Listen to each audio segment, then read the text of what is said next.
Welcome in to Bears Weekly, a Chicago Bears network production. Download the Chicago Bears official app, brought to you by Verizon, to follow the team on the go. Bears Weekly is brought to you by Advocate Healthcare, Bet Rivers, CDW, Connie's Pizza, and Miller Lite. Here are your hosts, Jeff Joniak, a.k.a. the Mayor of Bearsville, and his sidekick, Tom the Surfmaster Thayer. 21 teams starting mandatory minicamps this week in your NFL, and your Bears do so tomorrow through Thursday. And we'll discuss right here tonight on ESPN Chicago and the Chicago Bears Radio Network. Welcome into Bears Weekly. Thank you so much for joining us, along with my partner, Tom Thayer. I'm Jeff Joniak. Jim Miller will be along in just a moment. Thanks to our producers, Jordan Trudup and Dan Barilli from the Bears. And tonight, Charlie Bevins in the ESPN 1000 studios. Executive producer of the Bears Radio Network is Eric Ostrowski. And coming up in our next segment, we sit down tonight with defensive tackle Justin Jones. Tommy, lots to look forward to here in the next 3 days. And as a player, you're wrapping up your off-season portion. The work will never end, of course, but a little decompression time before you get ready for training camp. What are you looking forward to see starting tomorrow up at Hallis Hall? You know, there's a little bit more seriousness to the mandatory minicamp than there is to OTAs, because OTAs, you have the luxury of making mistakes, and then they're just being pointed out in the course of meetings, and then you're expected them to be corrected. When you go to a mandatory minicamp and everybody's on hand, there's a little bit more you're starting to insert stuff that you will use when you go to training camp to get ready for the regular season. So there's a little bit more of an edge to not only your mental performance, but your physical performance as well. And the guys have been around the team now for a few weeks, so they have high expectations, whether you're a veteran or a young guy. So I'm excited to see it, Jeff, and I'm excited to hear what Justin Jones has to say, because he has to have a bigger role on this football team defensively up front than he had a year ago when there was really no expectations for him. So I'm excited with how he feels right now and how he can complement the young guys, but most of all, have a really solid performance on the defensive line throughout the whole season. Yes, I did sit down with him last week at the end of the OTA session last week. So, yeah, he's ready. He's always ready. He's a joy to talk to. I enjoy the conversation, so I'll be interested in talking about him because he's a guy that, frankly, we don't mention a ton because we kind of take for granted, last year he came in as the 3 technique, but they started out of necessity and just experimenting as well. Moved him outside a couple of times. Had him rush from a defensive end position, but there is going to be a rotation of guys up front. We'll break all that down when we talk to him, and then when you listen in and review it. Other things good. One quick thing about the 3 technique defensive tackle. If yours is dominant of the 3 technique defensive tackles that we've known over the years, past and present, they should be able to play anywhere, Jeff. They should be able to contribute up and down the line of scrimmage. Their forte happens to be on the interior of the defensive line where they can be the most destructive. And then in terms of bodies, don't know exactly where he's at, but yet Darnell Mooney. I know he's been rehabbing a lot, and it's another guy that we have not discussed a ton. He has not been on the practice field as of yet as he recovers from his injury, but there's still a high expectation of what he's going to bring to the table. We know Darnell extremely well, you and I. We know how committed he is. We know how great he wants to be, but because of DJ Moore and the addition of Chase Claypool and the drafting of Tyler Scott, a lot of attention focused on those guys. But I just mentioned 2 veterans that have a great impact on the future here for 2023, and if they play well, a longer future here for the Bears. As long as they finish the play with the ball in their hands when the ball is thrown to them. That's what's got to identify the need for these receivers. Darnell Mooney, I hope we don't see him in a helmet and shoulder pads until training camp. If he comes out there this week, then so be it, but I don't want anything from him. I want him to be over-recovered in making sure your hamstrings, your quads, your calves, all of the necessities that you have in order to run like he runs, that they're all intact and ready to go. All right, our third man in the rotation here as we bring him in each and every week. He is the former Bears starting quarterback from SiriusXM NFL Radio's Moving the Chains. The one and only Jim Miller. Jimmy, how you feeling tonight? What's going on with you? I'm doing great, guys. So, Jeff, Tom, good to be with you guys. And, yeah, just getting ready. They're starting to wind down here. You want to finish with one last good impression to your coaches, to your fellow teammates that, hey, you can count on me. I'm one that can be counted on. And, you come back and you earn that spot and hopefully earn that right to become a starter. That's what I'd be wanting to focus on if I were a lot of the Bears players.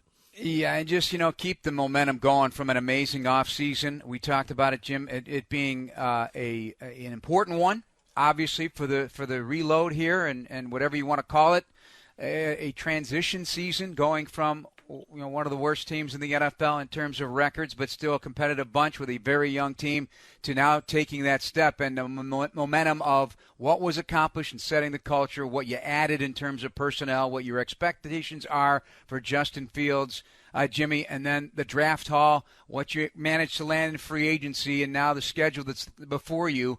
It's time to keep that momentum going this week. And most importantly, Jim, stay injury-free these next 3 days, please. Yeah, stay injury-free, and then when they step away, that's probably the last thing a general manager, wants to hear is, a player getting in trouble or a player getting injured, doing something foolish. So this is where they'll be on their own. They're going to have to take care of themselves. But, yeah, I want to finish with on a clean note there.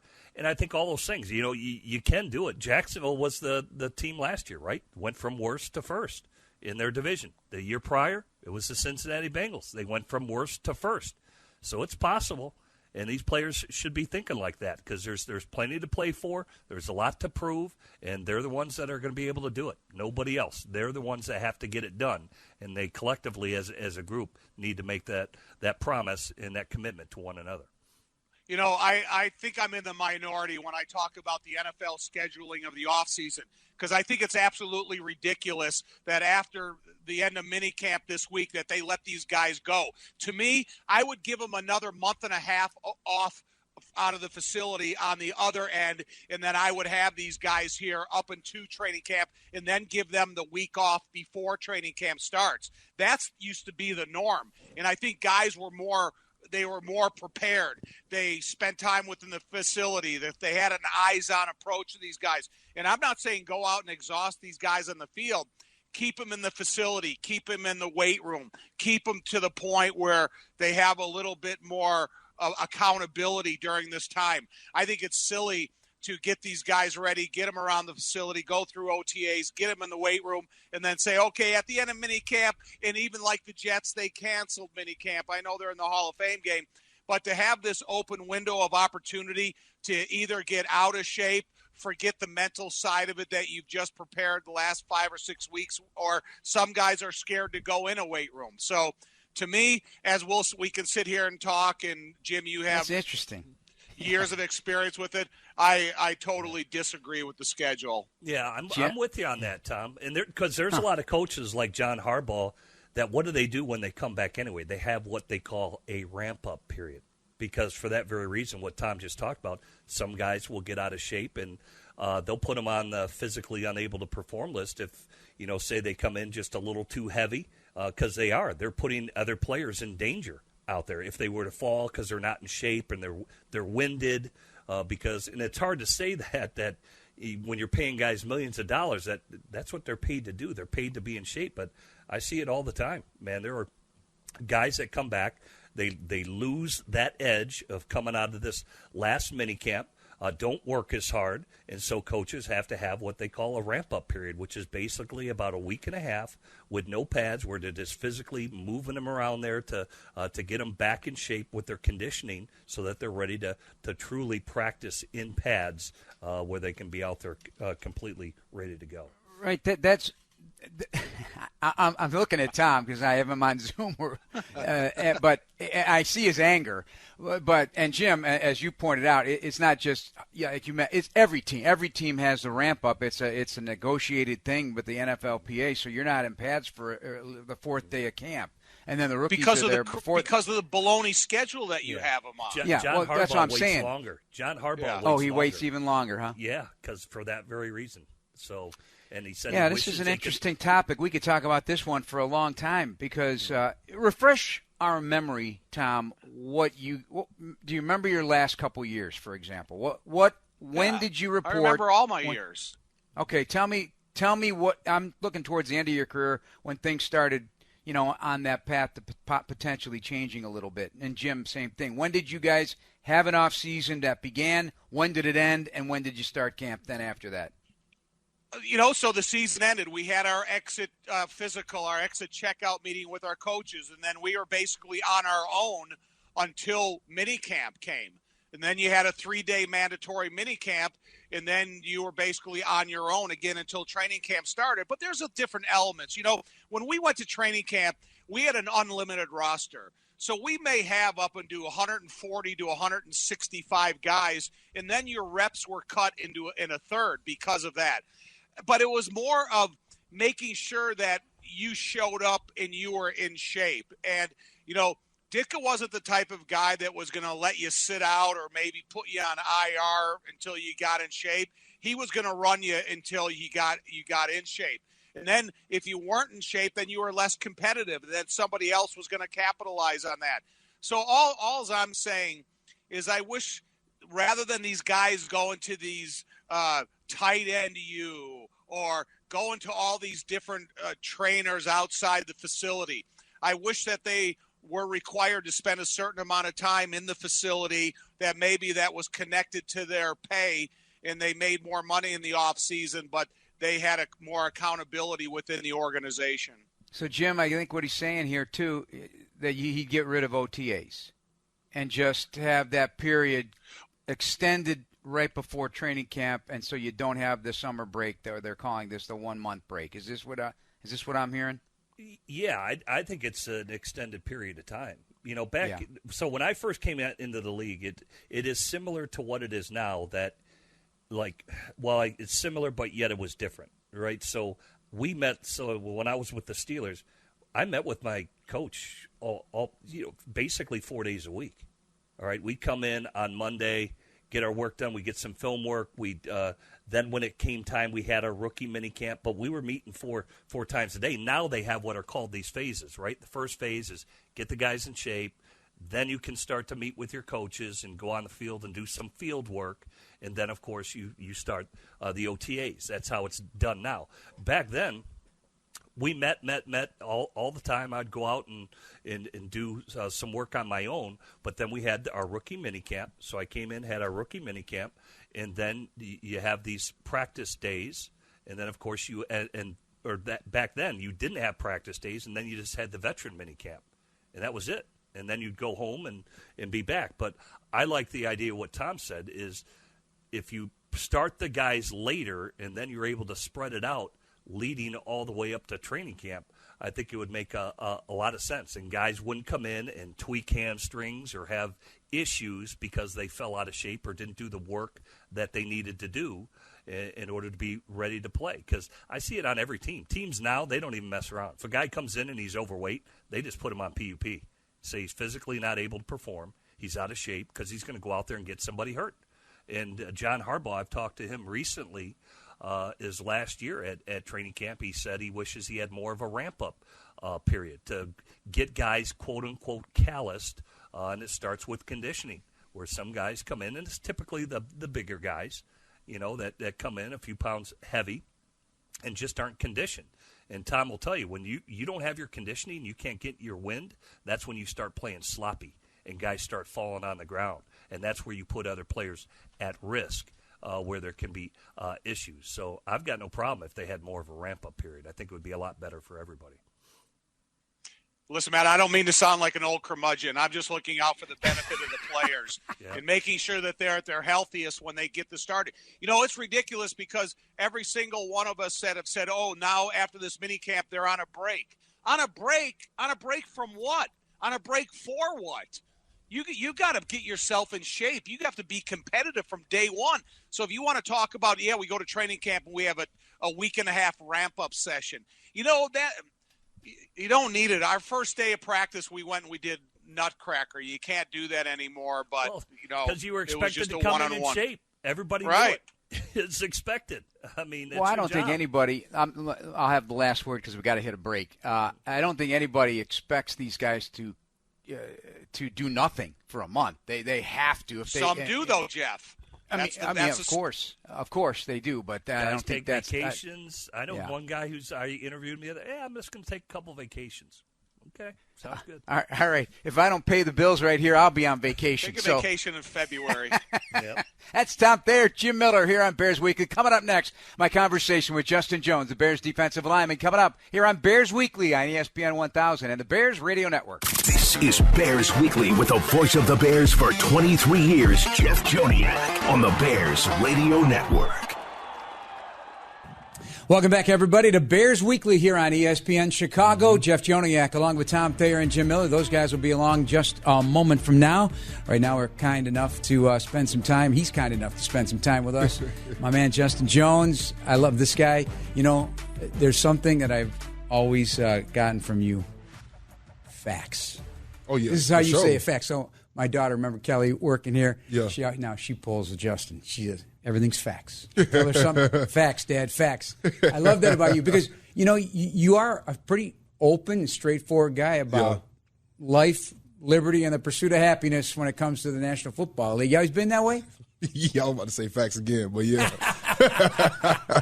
I've always been that way. You know, sometimes I kind of get in trouble because I'm a little too straightforward sometimes, so I got to kind of like sugarcoat things sometimes. But that's only in my house. Yeah. but nah, yeah, I'm pretty straightforward, man. I try to keep things as simple as possible because I don't want when people talk to me to think there's any gray area in between and where we stand relationship wise, scheme wise, or anything, any question. I don't want there to be any doubt on anything we're talking about. So yeah. It probably serves you well in your defensive line room as well. As we talk with Justin Jones here on Bears Weekly, the defensive lineman. I notice how I said defensive lineman because I think Coach and everybody else has always got ideas on what they're going to do, Yeah, right. Keep them guessing because you could be on the outside, you could be on the inside. I definitely can. It's definitely happened. So yeah, so with that attitude in the room because, there's been so much change. You are one of the senior members of this defense. When you get right down to so many new faces, right? Right. How do you handle that room right now? We just got a new addition, a couple new additions, a lot of new additions, really. Yeah. Starting from D-Walk, he's a good guy in the room, good presence, another leader in the room. Guys respond to him pretty well, and he brings this intensity. I feel like that was much needed. That we were missing. So I'm excited about him. We got Billings, Andrew Billings in the middle right now, big stout guy. He's kind of quiet more so, show you more than I could tell you. So I kind of like him too. And I'm really excited about these rookies for the most part. I'm really excited about these rookies. Javon, really excited about him, mountain of a man.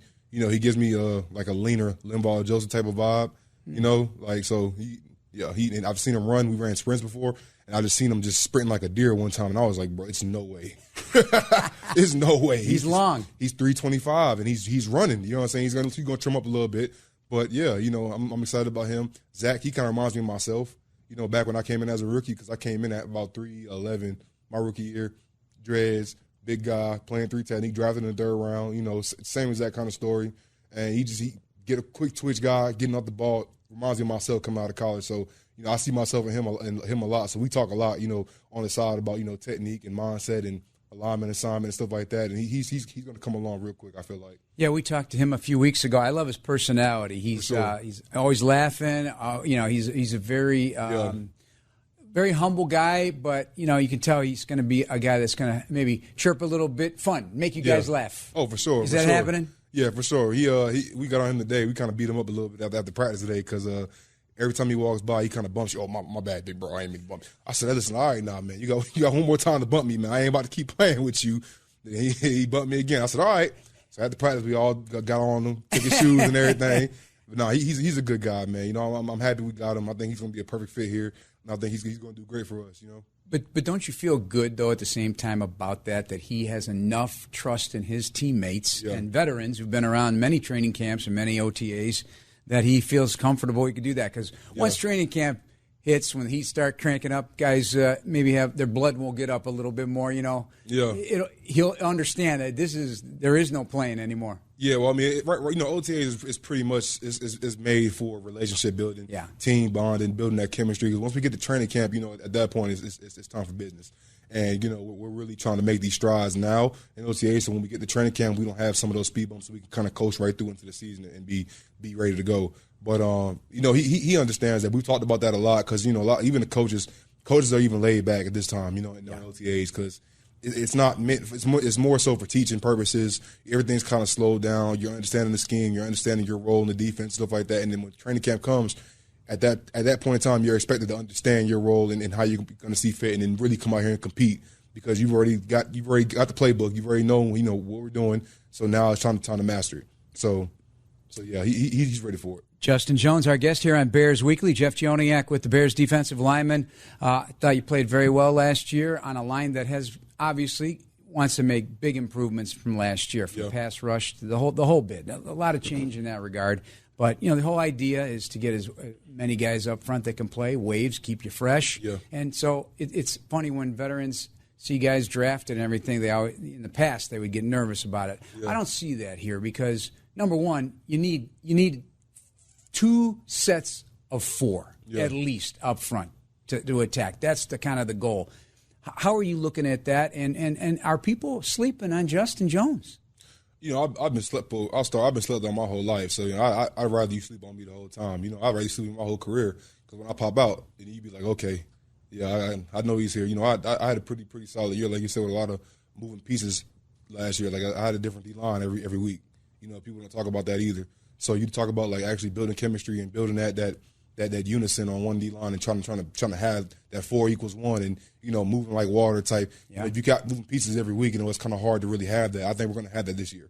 We're going to have a set 4. We're going to have a set 8. We're going to have a set 10 guys that's going to be here every time. And we're going to play with these guys every time. And that's when you start building real chemistry and start seeing those real big plays coming from the D-line because we know the guy we're next to week in and week out.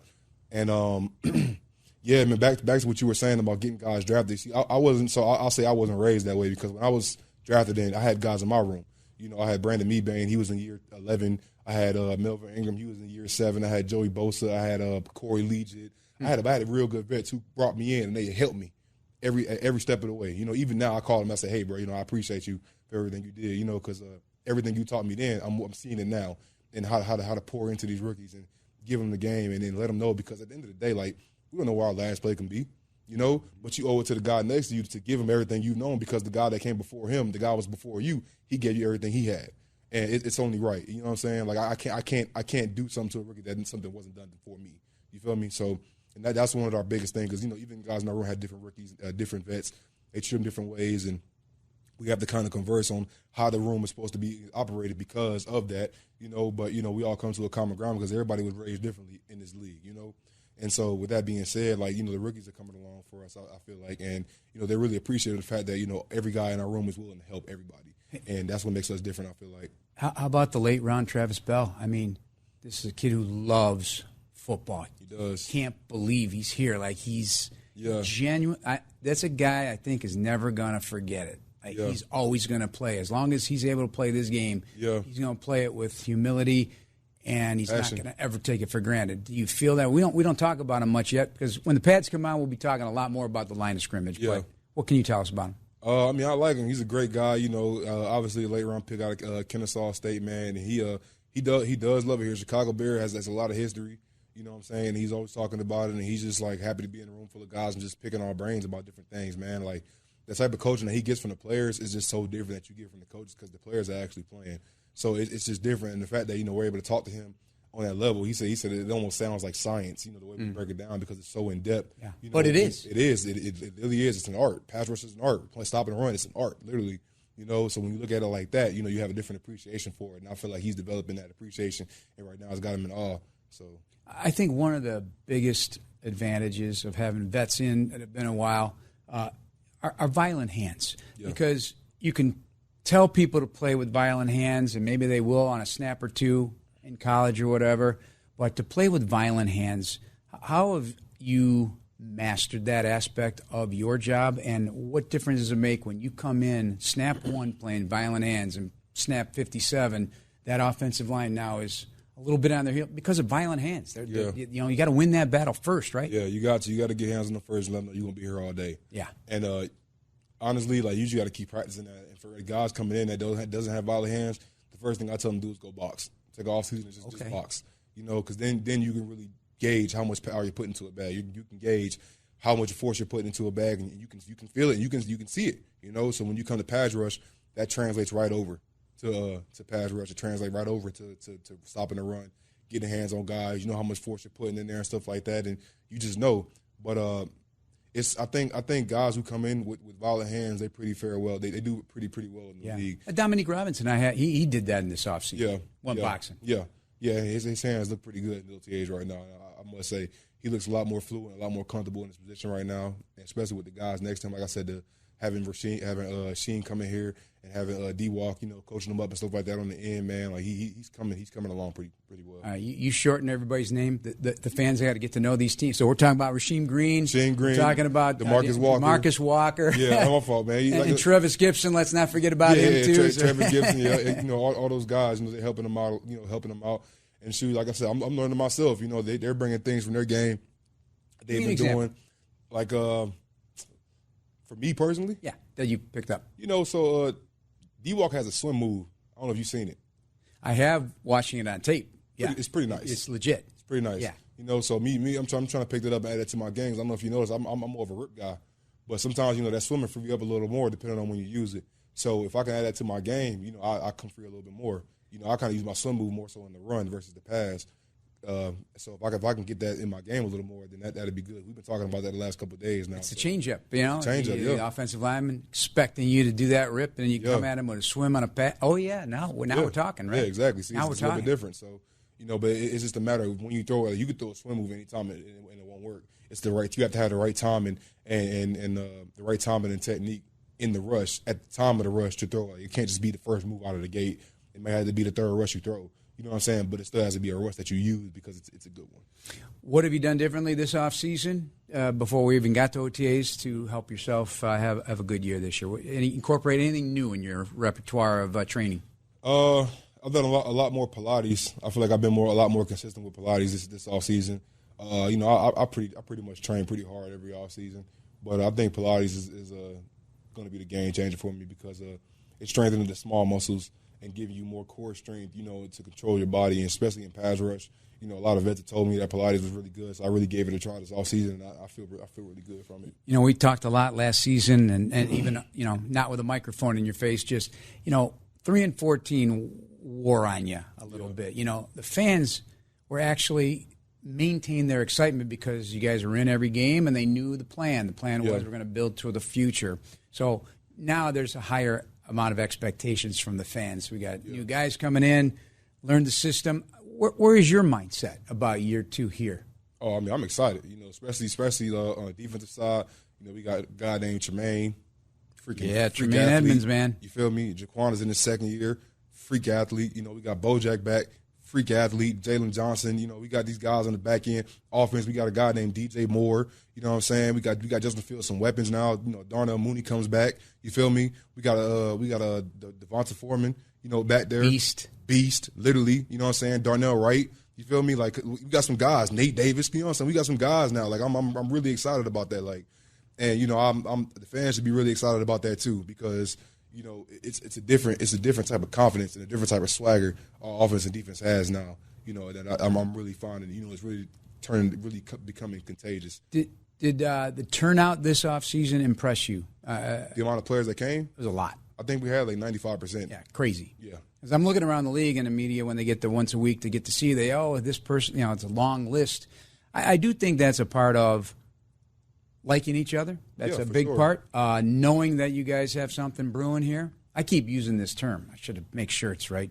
Poised to make some noise. For sure. The Bears are poised to make some noise. I like that. But you guys know first. It's always been the case in football. You guys know first because you start in the weight room. Yeah. You work hard in the weight room, then you take it to the field, and it's this process that builds. But it's a young team. It is a young with team. A few younger veterans like yourself. Do you think that mix is a good mix right now? Some young ballers on the team, and that's what really makes a difference. I feel like we really got some playmakers in here now. Like a lot of playmakers at every level now, and it's really going to be an exciting time. Like I don't know if the fans have done a lot of research on Tremaine Edmonds, but if you see him in person, he's got to be like 6'6", and he's literally sideline to sideline all game, every game. Nonstop, does not get tired all day long. That is a rare trait to have. Like We got that in the middle of our defense. Like, if you can't get excited about that, like, come on now. Like, this is a defense. This is a defensive city. If you can't get excited about that, like, come on now. Like, you feel me? I feel you, and we'll wrap on that note. A lot of energy. You always bring it. Thank you so much. Yeah, I got you, man. Appreciate you. Justin Jones, our guest here on Bears Weekly, will be joined by Tom and Jim after this break on ESPN 1000 and the Bears Radio Network. This is Bears Weekly with the voice of the Bears for 23 years, Jeff Joniak, on the Bears Radio Network.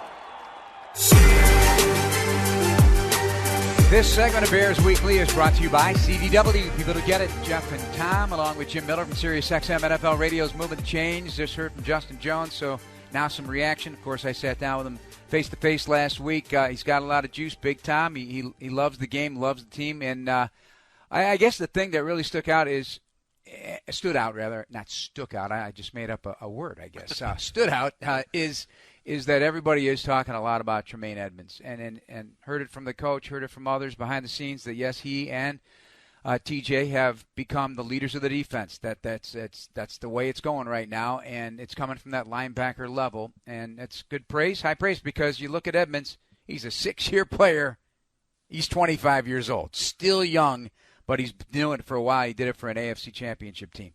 Right. I don't want to harp on a point that I talk about all the time, but Tremaine Edmunds and T.J. Edwards and Sanborn and the whole crew, it's going to be about Justin Jones. So if we're talking about linebackers that have a Pro Bowl year or they're playing at the higher end of the scale of any linebackers within their division, it's going to be because of the defensive line are doing their job and holding up the offensive linemen from getting into that second level so these guys can put their athleticism on display. So, yeah, it's, anytime you talk about any linebackers throughout the history of the NFL, whether it's the Dallas era, the Bears era, the New Orleans Saints, the San Francisco 49ers, when they all had great linebackers, they had marquee names up front. And Justin, it's been a little time in coming, but if he can develop that marquee type name in the NFC North, then that means that those linebackers are going to have a great year. Jim, what's your takeaway from listening to him? Anything stick out? Yeah, I do think he's generally excited because they feel they've gotten better as a team. He mentioned the names of guys when you add DJ Moore, and you've got the big running back who you added who comes with legitimate credentials and Foreman and how well he ran the ball last year. So they do believe they are much better equipped to deal with the players. But again, the young players need to take another step forward. It's all good when we talk about projection, but they've got to put in the work to improve.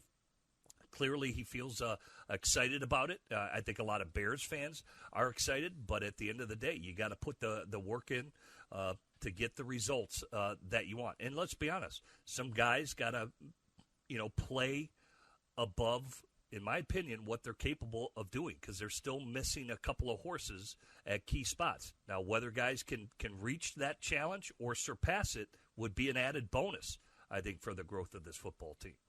All right, we're going to touch on that very topic with Tom here in a second. But as an offensive lineman, you're listening to him talking about, we talked about hands a lot, violent hands, and playing with violent hands every snap, just not occasional snaps. But you talked about the rip and the swim. So I'm going to you. Go through your memory bank. You just told me you don't forget. Best rip defensive lineman you ever faced, best swim defensive lineman you ever faced.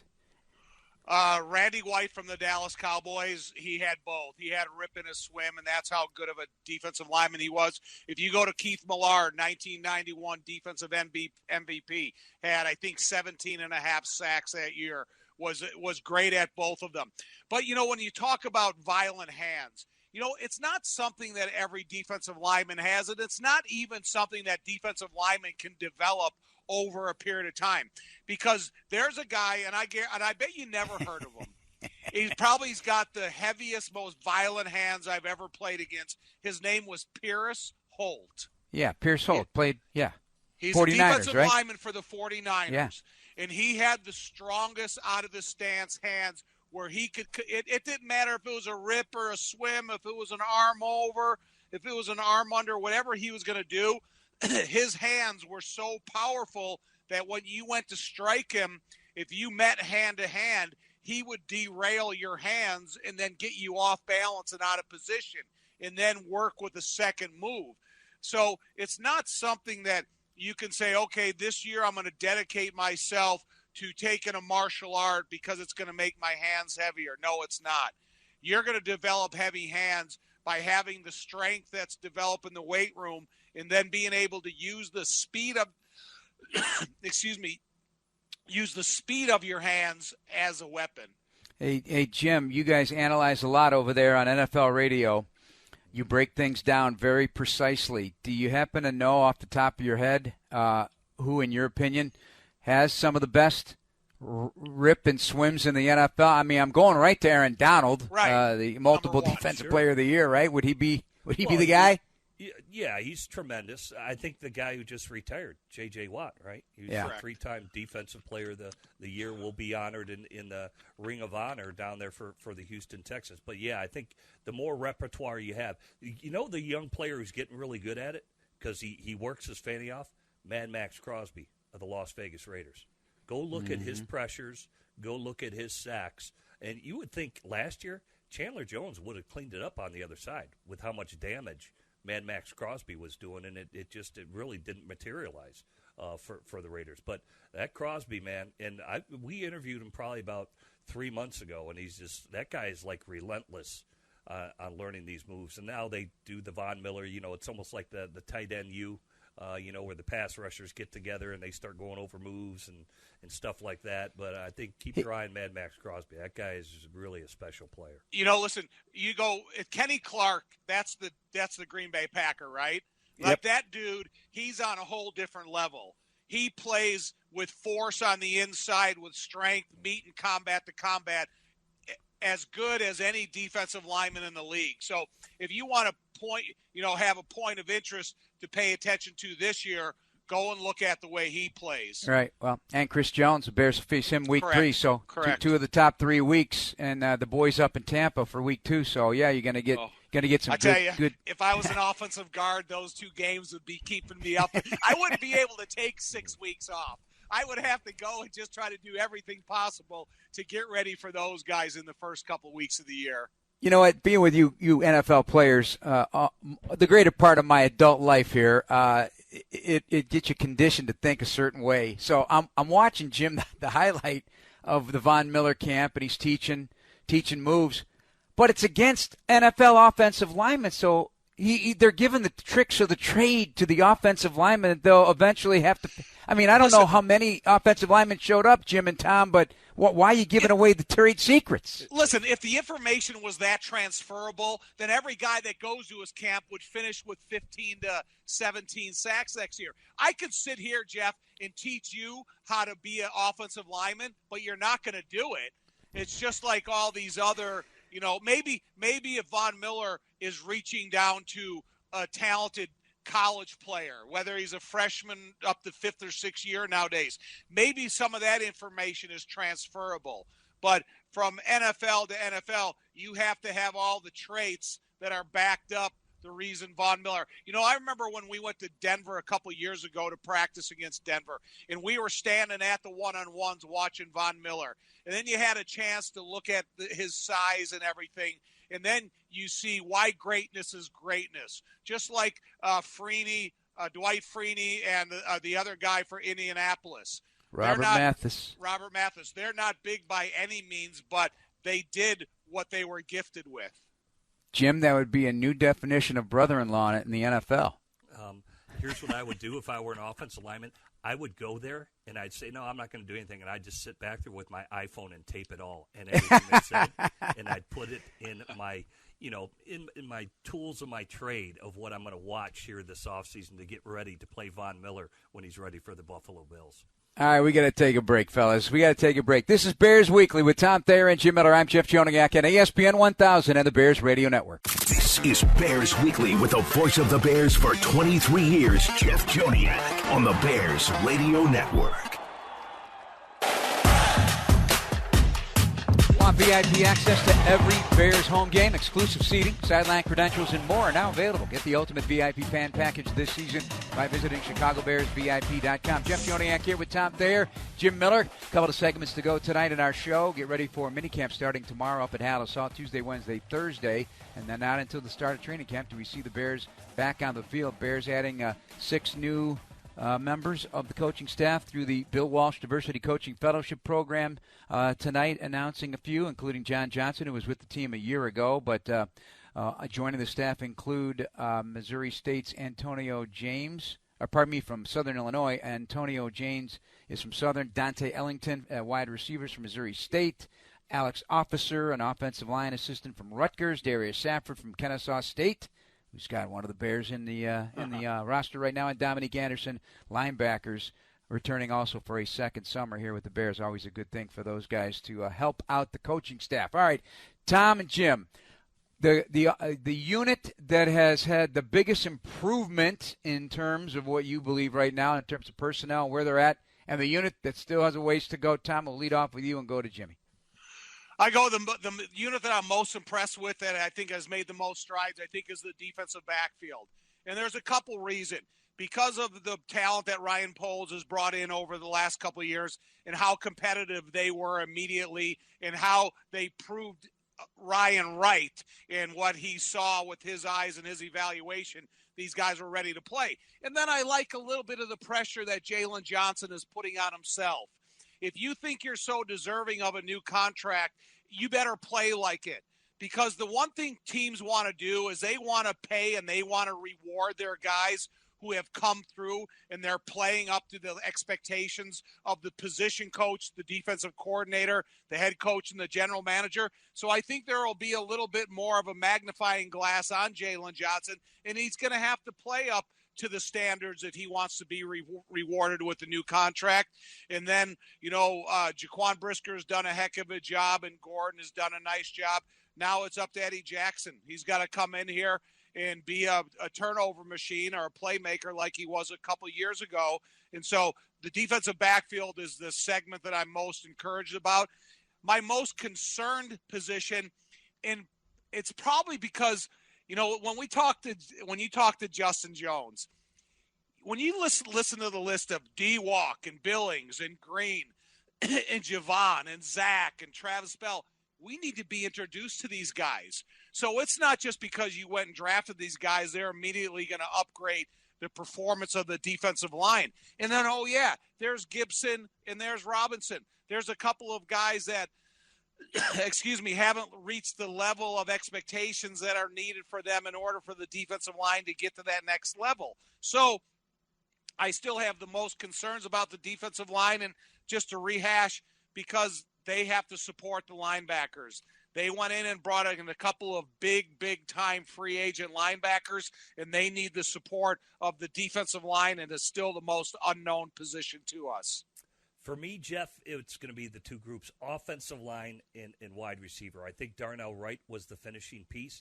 I like how they reshuffled the deck and put Cody Whitehair back at center, bring in Davis over to plug in at guard, and move Tevin Jenkins, who I thought played really well last year at the guard spot. I think that group with Darnell Wright, and they led the league in rushing now.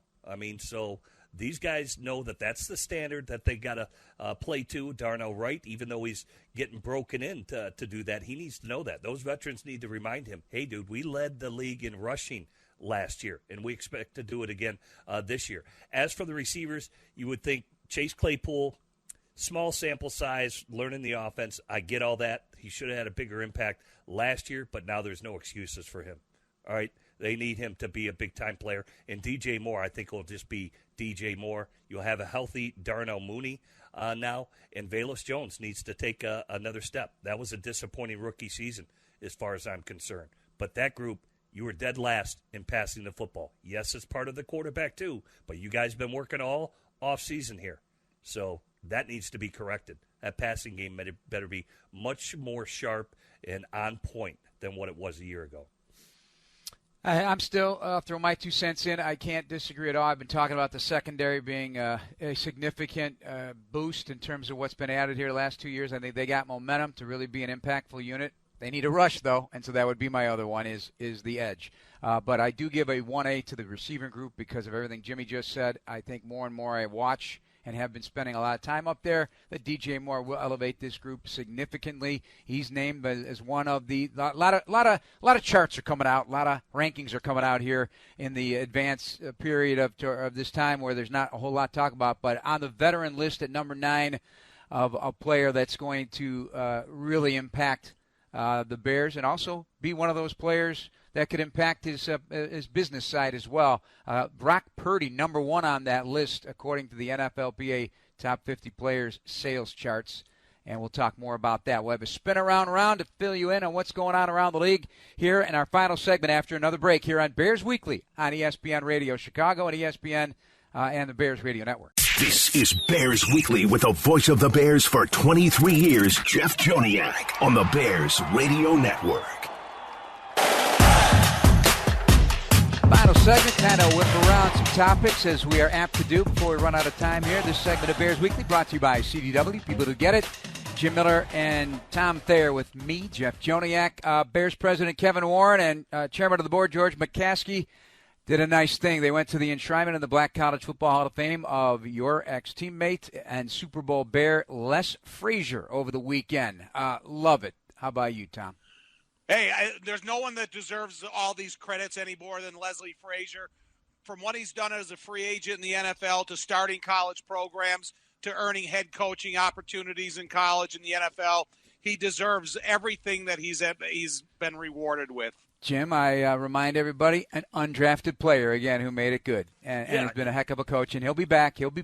Think he's a head coach again one day? Well, yeah, I think definitely his hat is in the ring, and it doesn't sound like, he's doing nothing. I mean, he's going to be out at a lot of training camps, from what I understand. He's going to bounce around the NFL and just experience some other, spots and coaching and things like that. And he's a lifer. Man, he really has been impactful in his coaching career and his playing career. We all know how successful he was. So, yeah, I do think he'll be back. He's too good of a coach to keep out of the NFL. We need more great coaches like him. All right, you got about a minute, so we need quick answers on this one. Sports Illustrated's Connor Orr writes Justin Fields is number 1 on his list of 10 possible first-time NFL Pro Bowlers in 2023. You buying it, Tommy?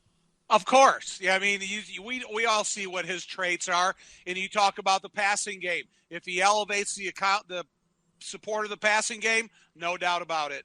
I agree. Jim, how about you? Yeah, I think he's capable of it, but this Pro Bowl stuff, I mean, it's not what it used to be. I know. It's accolade, but also Tevin Jenkins on the all-breakout. I don't want it to be as a 12th alternate. He needs to earn it the first time. You know what I'm saying? Pro Football Focus has Tevin Jenkins on the all-breakout team at guard. Tom. Yeah, no doubt. He did. Jim said he played well last year when he played at guard. He just has have an opportunity where he stays healthy the whole season. 10 seconds for Jim on Frank Clark to the Denver Broncos. Those pass rushing markets starting to shrink. Yeah, it wasn't for huge money at $5.5 million, but Baron Browning gets hurt. They're going to need him. He won't be ready for the beginning of the year, so that was a necessity signing for Denver. Fellas, we'll talk to you next week. Thank you so much. We'll see you out at veteran minicamp starting tomorrow. That's going to do it for us. Thanks to everybody, including Justin Jones and our producer as well, Charlie Bevins. Game 5 of the NBA Finals. Miami down 3-1 to Denver. That's coming up next here on ESPN 1000 and the Bears Radio Network. Thank you for listening to the Chicago Bears Network presentation of Bears Weekly, hosted by the mayor of Bearsville, Jeff Joniak, and Surfmaster Tom Thayer. Podcasts are available on the Chicago Bears official app. Brought to you by Verizon and Apple Podcasts. Bears Weekly has been brought to you by Bet Rivers and Miller Lite.